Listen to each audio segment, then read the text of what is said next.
আসসালামু আলাইকুম। আমি Mohammad Farhaduzzaman Dipti, mechanical department, Rangpur polytechnic institute, Rangpur.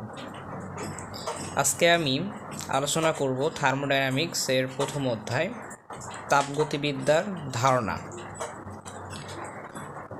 প্রথমে আসি থার্মোডাইনামিক। এই যে শব্দটা, এই থার্মোডাইনামিক শব্দের আবিধানিক অর্থ হচ্ছে তাপ গতিবিদ্যা। আমি যদি থার্মোডাইনামিক শব্দটিকে দুটি ভাগে ভাগ করি, তাহলে প্রথম অংশটি অর্থাৎ থার্মো, এ শব্দের অর্থ হবে তাপ, এবং ডাইনামিক্স এ শব্দের অর্থ হবে গতিবিদ্যা।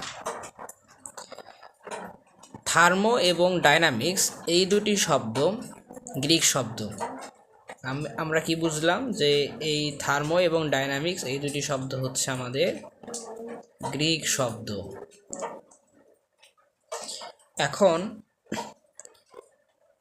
এই তাপ এবং গতিবিদ্যা অর্থাৎ থার্মো এবং ডাইনামিক্সের সমন্বয়ে থার্মোডাইনামিক্স অর্থাৎ তাপগতিবিদ্যা।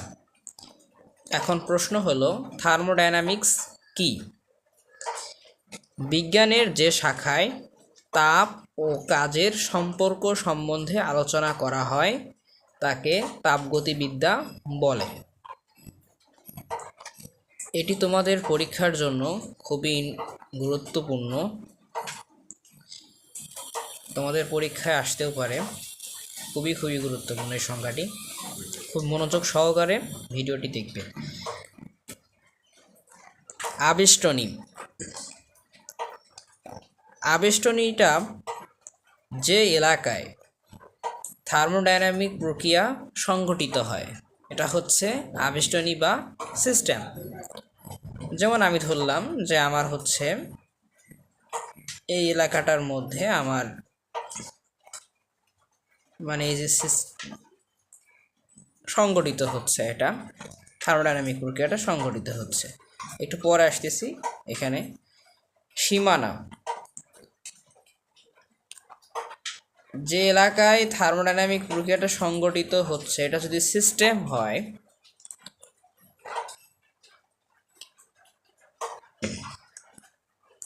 তাহলে এই যে সিস্টেমটাকে কোনো যে বদ্ধ রেখার সাহায্যে আর কি, এই যে আবেষ্টনীটাকে সিস্টেম বা আবেষ্টনী যেটাই বলো, এটাকে প্রকাশ করা হয়, তাকে সীমানা বা বাউন্ডারি বলে।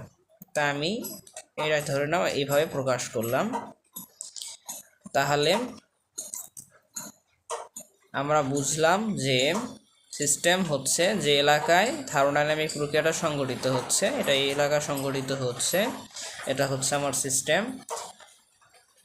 এবং সীমানা হচ্ছে আমার এটাকে ইংরেজিতে বাউন্ডারি বলা হয়ে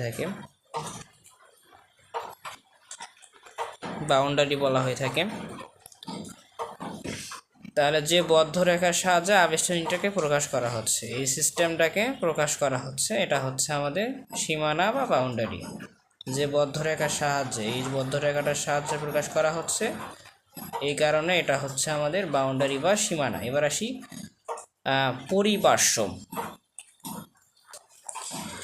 পরিপার্শ্ব হচ্ছে থার্মোডাইনামিক আবেষ্টনীর বাইরে, অর্থাৎ থার্মোডাইনামিক এই সিস্টেমের বাইরে যা কিছু আবেষ্টনীর ঘটনাকে সিস্টেমের ঘটনাকে প্রভাবিত করে, এটি হলো পরিপার্শ্ব, যার ইংরেজি নাম হচ্ছে সারাউন্ডিং। আচ্ছা, তাহলে আমাদের সারাউন্ডিং কোনটা? এই যে বর্ডার দিয়ে যেটা আবেষ্টিত করা হয়েছে, এটা বাদে বাকি যে অংশগুলো রয়েছে আমাদের আশেপাশে, অর্থাৎ থার্মোডাইনামিক আবেষ্টনীর সীমার বাইরে, এটা সীমা, এটা বাউন্ডারি, এই বাউন্ডারির বাইরে যা কিছু আবেষ্টনীর ঘটনাকে প্রভাবিত করতেছে, এটা হচ্ছে আমাদের সারাউন্ডিং। এটার নাম কি? সারাউন্ডিং। আচ্ছা, বা পরিপার্শ্ব। এখন তাপগতিবিদ্যার মহাবিশ্ব বা ইউনিভার্স, এটি কি? তাপগতিবিদ্যার মহাবিশ্ব বা ইউনিভার্স বলতে বোঝাচ্ছে তাপগতিবিদ্যার আবেষ্টনী এবং তাপগতিবিদ্যার পরিপার্শ্বকে একত্রে করে। তাপগতিবিদ্যার আবেষ্টনী এবং তাপগতিবিদ্যার পরিপার্শ্ব, তো তাপগতিবিদ্যার আবেষ্টনী এটা এবং তাপগতিবিদ্যার পরিপার্শ্ব এটা, অর্থাৎ আমরা এটা দ্বারা বুঝতেছি, ইউনিভার্স বলতে বুঝতেছি মানে সম্পূর্ণ অংশটাই এটা হচ্ছে আমাদের ইউনিভার্স। এই ইউনিভার্সের একটি এলাকায় বা একটি জায়গায় এই আবেষ্টনী বা সিস্টেম এটি সংগঠিত হচ্ছে, অর্থাৎ থার্মোডাইনামিক প্রক্রিয়াটা সংগঠিত হচ্ছে যে কোনো একটা এলাকায় বা যে কোনো একটা জায়গায়। সেই জায়গাটা হচ্ছে এটা, কিন্তু আমাদের সম্পূর্ণ এই যে অংশটা, এই সম্পূর্ণ অংশটা হচ্ছে আমাদের ইউনিভার্স বা তাপগতিবিদ্যার মহাবিশ্ব।